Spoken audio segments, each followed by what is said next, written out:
Hi friends, welcome to Lakshmi vlogs. ಇವತ್ತು ನಾನು ಒಂದು ಇನ್ಫಾರ್ಮೇಷನಲ್ ವಿಡಿಯೋನ ಮಾಡ್ತಾ ಇದ್ದೀನಿ. ಈಗ ಬೇಸಿಗೆ ಬಂತ ಅಂದ ತಕ್ಷಣ ಎಲ್ಲರಿಗೂ ಸಾಮಾನ್ಯವಾಗಿ ಕಾಡೋದು ಬಾಡಿ ಹೀಟ್. ಎಲ್ಲರಿಗೂ ಬಾಡಿ ಟೆಂಪ್ರೇಚರ್ ಜಾಸ್ತಿ ಆಗುತ್ತೆ, ಬಾಯಲ್ಲಿ ಹುಣ್ಣುಗಳಾಗತ್ತೆ, ಏನು ತಿನ್ನೋಕ್ಕೆ ಬರಲ್ಲ, ಆ ರೀತಿ ಎಲ್ಲ ಪ್ರಾಬ್ಲಮ್ಸ್ ಶುರುವಾಗುತ್ತೆ, ಮೋಷನ್ ಪ್ರಾಬ್ಲಮ್ ಆಗುತ್ತೆ.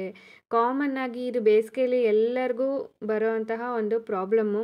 ಎಲ್ಲರೂ ಹುಡುಕ್ತಾ ಇರ್ತೀರ ರೆಮಿಡೀಸ್, ಹೆಂಗಪ್ಪ ಇದನ್ನು ನಾವು ಕಂಟ್ರೋಲ್ ಮಾಡ್ಕೊಳೋದು ಅಂತ ಹೇಳಿ. ಬನ್ನಿ ಫ್ರೆಂಡ್ಸ್, ಇವತ್ತು ನಾನು ಬಾಡಿ ಹೀಟ್ ಕಡಿಮೆ ಆಗೋಕ್ಕೆ ಏನು ಮಾಡಬೇಕು ಅನ್ನೋದನ್ನು ಈ ವಿಡಿಯೋಲಿ ನಾನು ಇವತ್ತು ನಿಮಗೆ ತಿಳಿಸ್ಕೊಡ್ತಾ ಇದ್ದೀನಿ. ನೀವೆಲ್ಲ ಕೇಳಿರ್ತೀರ ಅಂಟು ಅಂಟು ಅಂದ ತಕ್ಷಣ ನಮಗೆಲ್ಲರಿಗೂ ಫಸ್ಟ್ ನೆನಪಾಗೋದು ಉಂಡೆ ಕಟ್ಟಲ್ಲ ಆ ಅಂಟು, ಈ ಅಂಟಿನುಂಡೆ ಅಂತ ಕರಿತೀವಲ್ಲ ಅದು. ಸೊ ಫ್ರೆಂಡ್ಸ್, ಈ ಅಂಟಿನುಂಡೆ ಕಟ್ಟೋವಂಥ ಅಂಟು ಹಾಗೂ ಬಾದಾಮ್ ಗೋಂದ್ ಅದು ಕೂಡ ಅಂಟು, ಇದು ಎರಡರನ್ನ ಡಿಫ್ರೆನ್ಸ್ ತುಂಬಾ ಇದೆ. ಇದು ಎರಡು ಕೂಡ ನೋಡೋಕ್ಕೂ ಕೂಡ ವಿಭಿನ್ನವಾಗೇ ಇರುತ್ತೆ. ಬಟ್ ನಾವು ಕನ್ಫ್ಯೂಸ್ ಮಾಡ್ಕೋಬಾರ್ದು ಯಾವುದಿದು, ಯಾವುದನ್ನು ಯಾವುದಕ್ಕೆ ಬಳಸಬೇಕು ಅಂತ ಹೇಳಿಬಿಟ್ಟು. ನೋಡಿ, ಈಗ ನಾನು ನಿಮಗೇನು ಈ ವಿಡಿಯೋಲಿ ತೋರಿಸ್ತಿದ್ದೀನಲ್ಲ, ಇದು ಅಂಟಿನುಂಡೆಗೆ ಬಳಸೋವಂಥ ಅಂಟು. ಮತ್ತು ಇವಾಗ ನಾನೀಗೇನು ತೋರಿಸ್ತಿದ್ದೀನಲ್ಲ, ಇದನ್ನು ಬಾದಾಮ್ ಗೋಂದ್ ಅಂತ ಕರೀತಾರೆ. ಇದು ಬಾಡಿ ಹೀಟ್ ಅಥವಾ ಟೆಂಪ್ರೇಚರ್ನ ರೆಡ್ಯೂಸ್ ಮಾಡೋಕ್ಕೆ ತುಂಬಾ ಹೆಲ್ಪ್ ಮಾಡುತ್ತೆ. ನೋಡಿರಿ, ಇದು ಸ್ವಲ್ಪ ದಪ್ಪ ಹರಳಾಗಿರುತ್ತೆ, ಟೆಕ್ಸ್ಚರ್ ಆಗಿರಲಿ ಅಥವಾ ಶೈನ್ ಆಗಿರಲಿ ಸ್ವಲ್ಪ ಚೇಂಜ್ ಇರುತ್ತೆ. ನೋಡಿ ಫ್ರೆಂಡ್ಸ್, ಈ ಫಸ್ಟ್ ಬಟ್ಲಲ್ಲಿರೋದು ಉಂಡೆ ಕಟ್ಟೋ ಅಂಥ ಅಂಟು, ಆ್ಯಂಡ್ ಈ ಎರಡನೇ ಬಟ್ಲಲ್ಲಿ ಏನಿದೆ ಅಲ್ಲ ಅದು ಬಾದಾಮ್ ಗೋಂದ್ ಅಂತ ನಾವು ಕರಿತೀವಿ.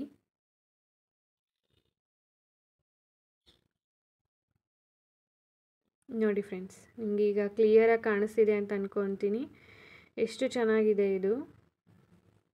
ಇದನ್ನು ಬಾದಾಮ್ ಅಂಟು ಅಥವಾ ಬಾದಾಮ್ ಗೋಂದ್ ಅಂತ ಕರಿತೀವಿ. ನಾವು ಇದನ್ನು 1 ಅಥವಾ 2 ಪೀಸಷ್ಟು ರಾತ್ರಿ ನೆನೆ ಹಾಕಿಬಿಟ್ಟು ಬೆಳಗ್ಗೆ ತೊಗೊಂಡ್ರೆ ತುಂಬಾ ಒಳ್ಳೆಯದು. ಇದು ತುಂಬ ಜಾಸ್ತಿಯಾಗಿ ಅಂದರೆ ಜೆಲ್ಲಿ ಶೇಪಲ್ಲಿ ಬರುತ್ತೆ, ನೆಂದ್ಬಿಟ್ಟು ಜೆಲ್ಲಿ ಶೇಪಲ್ಲಿ ಬರುತ್ತೆ. ನಮಗೆ ಇದು ತೋರಿಸ್ತೀನಿ ಯಾವ ರೀತಿ ಇದನ್ನು ನೆನೆಸೋದು, ಹೇಗೆ ಯೂಸ್ ಮಾಡೋದು ಅಂತ. ನೋಡಿ ಫ್ರೆಂಡ್ಸ್, ಇದು ನೋಡೋಕೆ ಇಷ್ಟು ಚಿಕ್ಕದಾಗಿದ್ರೂ ಕೂಡ ಇದು ನಾವು ಹಾಕಿ ನೆನೆಸಿದ್ರೆ ನೀರಲ್ಲಿ ತುಂಬ ಜಾಸ್ತಿ ಕ್ವಾಂಟಿಟಿಯಲ್ಲಿ ಇದು ನಮಗೆ ಸಿಗುತ್ತೆ. ಅದಕ್ಕೋಸ್ಕರ 1 ಅಥವಾ 2 ಪೀಸ್ ಹಾಕ್ಕೊಂಡ್ರೆ ಸಾಕು. ನೋಡಿ, ಈ ರೀತಿ ಒಂದು ಬಟ್ಲಿಗೆ ಹಾಕಿಬಿಟ್ಟು ನೀರು ಹಾಕಿ ಆ ಬಾದಾಮ್ ಗೋಂದ್ ಹಾಕಿ ನೆನೆಯೋಕ್ಕೆ ಇಟ್ಬಿಡಬೇಕು. ನೋಡಿ ಫ್ರೆಂಡ್ಸ್, ಎಷ್ಟೊಂದು ಆಗಿದೆ, ಒಂದೇ ಒಂದು ಹರಳು ಇಷ್ಟೊಂದು ನಮಗೆ ಸಿಗತ್ತೆ. ಒಂದು ನೈಟ್ ಹಾಕಿ ಬೆಳಗ್ಗೆ ಬೆಳಗ್ಗೆವರೆಗೂ ಬಿಟ್ಬಿಟ್ರೆ ಬೆಳಗ್ಗೆ ಎಷ್ಟು ಚೆನ್ನಾಗಿ ಇದು ಜೆಲ್ಲಿ ನಮಗೆ ರೆಡಿಯಾಗಿರುತ್ತೆ. ಇದು ಮಕ್ಕಳಿಗೂ ಕೂಡ ಕೊಡ್ಬೋದು, ತುಂಬಾ ಆರೋಗ್ಯಕ್ಕೆ ಒಳ್ಳೆಯದು ಇದು. ನೋಡಿ, ಯಾವುದ್ಯಾವುದೋ ಅನ್ಹೆಲ್ದಿಯಾಗಿರೋಂಥ ಜೆಲ್ಲಿನ ಮಕ್ಕಳಿಗೆ ಕೊಡೋದ್ರ ಬದಲು ಈ ರೀತಿ ಈ ಜೆಲ್ಲಿಗೆ ಅಥವಾ ಅಂದರೆ ಈ ಬಾದಾಮ್ ಗೋಂದ್ಗೆ ಸ್ವಲ್ಪ ಜೇನುತುಪ್ಪನ ಮಿಕ್ಸ್ ಮಾಡಿ ಅಥವಾ ಹಾಲಿಗೆ ಇದನ್ನು ಹಾಕಿ ಜೇನುತುಪ್ಪ ಹಾಕಿ ಕೊಟ್ಟರೆ ಕುಡಿಯೋಕ್ಕಂದ್ರೆ ತುಂಬಾ ರುಚಿಯಾಗಿರುತ್ತೆ. ಡೈಲಿ ಸ್ವಲ್ಪ ಇದನ್ನು ನೀವು ಸೇವಿಸ್ತಾ ಬಂದರೆ ಬಾಡಿ ಹೀಟ್ ಅಥವಾ ಟೆಂಪ್ರೇಚರ್ ಅನ್ನೋದು ಕಡಿಮೆ ಆಗುತ್ತೆ. ಬಾಯಿ ಹುಣ್ಣಾಗಿದ್ದರೆ ಅದು ಕೂಡ ಕಡಿಮೆ ಆಗುತ್ತೆ. ನೋಡಿ ಫ್ರೆಂಡ್ಸ್, ನೆಕ್ಸ್ಟ್ ಇನ್ನೊಂದು ನಿಮ್ಗೆ ಅದಕ್ಕೆ ರೆಮಿಡೀಸ್ ತೋರಿಸ್ತಾ ಇದ್ದೀನಿ. ಇದಕ್ಕೆ ನಾವು ಕಸ್ತೂರಿ ಬೀಜ ಅಂತ ಕರಿತೀವಿ. ಇದು ಕೂಡ ಬಾಯಿ ಹುಣ್ಣು, ಬಾಡಿ ಟೆಂಪ್ರೇಚರ್ ರಿಡ್ಯೂಸ್ ಮಾಡೋಕ್ಕೆ ತುಂಬಾ ಹೆಲ್ಪ್ ಮಾಡುತ್ತೆ. ನೋಡಿ, ಇದು ಇಷ್ಟು ಚಿಕ್ಕದಾಗಿ ಎಳ್ಳು ಥರ ಇರುತ್ತೆ, ಬಟ್ ಎಳ್ಳು ಬೇರೆ ಇದು ಬೇರೆ. ಇದು ಕಸ್ತೂರಿ ಬೀಜ ಅಂತ ಕರಿತೀವಿ. ನೋಡಿರಿ, ಈಗ ಇದನ್ನು ಕೂಡ ಹಾಗೆಯೇ ನೀರಲ್ಲಿ ನೆನೆಸ್ಬಿಟ್ಟು ತೊಗೊಳೋದು. ನೀವು ಶರ್ಬತ್ ಮಾಡಿಕೊಂಡ್ರೆ ಹಾಕ್ಕೋಬೋದು ಅಥವಾ ಹಾಗೆ ನೀರೆಲ್ಲ ಹಾಕ್ಕೊಂಡಾದರೂ ತೊಗೋಬೋದು. ಏನಾದರೂ ಜ್ಯೂಸ್ ಮಾಡಿಕೊಂಡ್ರೆ ನೀವು ಅದಕ್ಕೆ ಬಳಸ್ಕೋಬೋದು. ಇದನ್ನು ತುಂಬ ಚೆನ್ನಾಗಿರುತ್ತೆ, ಶರ್ಬತ್ತಿಗೆ ಮಾತ್ರ ತುಂಬಾ ಚೆನ್ನಾಗಿರುತ್ತೆ ಇದು. ಬೇಸಿಗೆಯಲ್ಲಿ ಸಾಮಾನ್ಯವಾಗಿ ಎಲ್ಲರೂ ಕೂಡ ಶರ್ಬತ್ತನ್ನು ಮನೇಲಿ ಮಾಡ್ಕೊತಾ ಇರ್ತೀರ.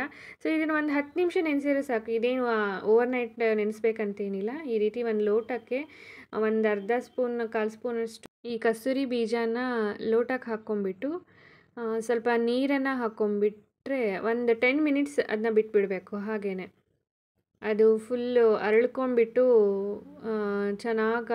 ಚೆನ್ನಾಗಾಗಿ ಕಾಣುತ್ತೆ. ನೋಡಿ, ಈಗ ನಿಮಗೆ ಹಾಕಿದ ತಕ್ಷಣ ಸ್ವಲ್ಪ ಸಮಯದಲ್ಲೇ ಗೊತ್ತಾಗತ್ತೆ ಹೇಗೆ ಅದು ಚೇಂಜ್ ಆಗುತ್ತೆ ಅಂಥೇಳಿ. ನೋಡಿರಿ, ಇದು ಒಂಥರ ಜೆಲ್ಲಿನೂ ಅಲ್ಲ, ಒಂಥರ ಅರಳಿದಂಗೆ ಬರುತ್ತೆ. ಇನ್ನೊಂದು ಸ್ವಲ್ಪ ಹೊತ್ತು ನಾವು ಇದನ್ನ ಹಾಗೆ ಬಿಟ್ವಿ ಅಂದರೆ ಇನ್ನೂ ಸ್ವಲ್ಪ ದೊಡ್ಡದಾಗಿ ಅರಳ್ಕೊಂಡಂಗೆ ಆಗುತ್ತೆ ಆ ಕಾಳುಗಳು. ಸೊ ನೀವು ಇದನ್ನು ಶರ್ಬತ್ತಿಗೆ ಹಾಕ್ಕೊಂಡು ತೊಗೋಬೋದು, ಯಾವ್ದಾದ್ರು ಜ್ಯೂಸಿಗೆ ಹಾಕ್ಕೊಂಡು ತೊಗೋಬೋದು. ಇಲ್ಲ ಹಾಗೆ ಕುಡಿತೀವಿ ಅಂದರೆ ಹಾಗೆ ನೀರಿಗೆ ಇದು ಹಾಕ್ಕೊಂಬಿಟ್ಟು ಕುಡಿದ್ರೂ ಪರವಾಗಿಲ್ಲ. ಸ್ಕೂಲಿಗೆ ಹೋಗೋ ಮಕ್ಳು ಇರ್ತಾರೆ, ಕ್ಲಾಸಸ್ ಎಲ್ಲ ಹೋಗ್ತಿರ್ತಾರೆ ಈ ಸಮ್ಮರಲ್ಲಿ ಕೂಡ. ಅವ್ರಿಗೆ ತುಂಬ ಹೀಟಾಗಿ ಒದ್ದಾಡ್ತಿರ್ತಾರೆ. ಅವ್ರ ಬಾಟ್ಲಲ್ಲಿ ನೀರಿಗೆ ಇದನ್ನ ಹಾಕಿ ಕಳಿಸ್ಬಿಟ್ರೆ ಅವ್ರು ನೀರು ಕುಡಿತಾ ಇದು ಕೂಡ ಅವ್ರ ಬಾಡಿಗೆ ಹೋಗಿದಾಗ ಬಾಡಿ ಹೀಟು ಆರಾಮಾಗಿ ಕಡಿಮೆ ಆಗುತ್ತೆ. ಇದನ್ನು ಎಳ್ನೀರಿಗೆ ಕೂಡ ಮಿಕ್ಸ್ ಮಾಡ್ಕೊಂಡು ತೊಗೊತಾರೆ. ಈಗ ಎಷ್ಟೊಂದು ಜನ ಎಳ್ನೀರು ಮಾರೋರೆ ಇದನ್ನು ರೆಡಿ ಮಾಡ್ಕೊಂಬಂದುಬಿಟ್ಟಿರ್ತಾರೆ ಮನೇಲಿ. ಎಳ್ನೀರಿಗೆ ಇದನ್ನು ಹಾಕಿ ನಿಂಬೆಹಣ್ಣು ಹಾಕಿಬಿಟ್ಟು ಕೊಡ್ತಾರೆ. ತುಂಬ ಚೆನ್ನಾಗಿರುತ್ತೆ ಕುಡಿಯೋಕ್ಕೆ. ಪ್ಲೀಸ್ ಎಲ್ಲರೂ ಒಂದ್ಸಲ ಟ್ರೈ ಮಾಡಿ. Please like, share and subscribe my channel.